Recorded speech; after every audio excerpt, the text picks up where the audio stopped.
বাংলাদেশের টি-20 ক্রিকেটে অধিনায়কত্ব নিয়ে চিরচেনা প্রশ্ন, সেরা কে?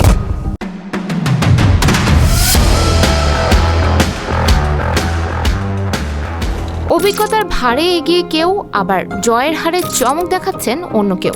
সম্প্রতি পরিসংখ্যান বলছে লড়াইটা এখন আগের যে কোনো সময়ের চেয়ে বেশি জমজমাট। সাবেক অধিনায়কদের মধ্যে মাহমুদুল্লাহ রিয়াদ ৪৩টি ম্যাচে নেতৃত্ব দিয়ে ১৬টিতে জয় পেয়েছেন, যা সংখ্যায় সর্বোচ্চ।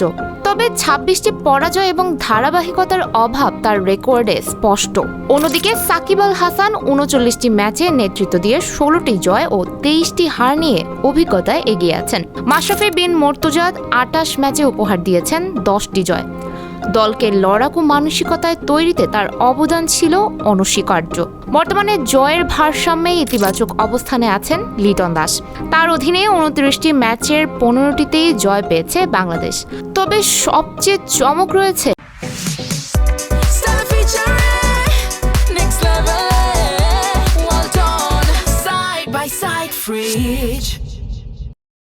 নাজমুল হোসেন শান্তর পরিসংখ্যানে। মাত্র ১৪ ম্যাচে তার নেতৃত্বে এসেছে ১০টি জয়, বিপরীতে হার মাত্র ৪টিতে।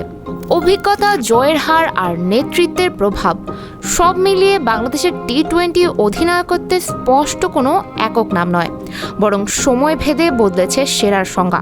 বাংলাদেশের টি-20 ক্রিকেটের ভবিষ্যৎ নেতৃত্বের সাফল্যের নতুন ইতিহাস লিখতে যাচ্ছে নতুন প্রজন্ম। সুমায়া হক তন্নি, ফেস দ্য পিপল।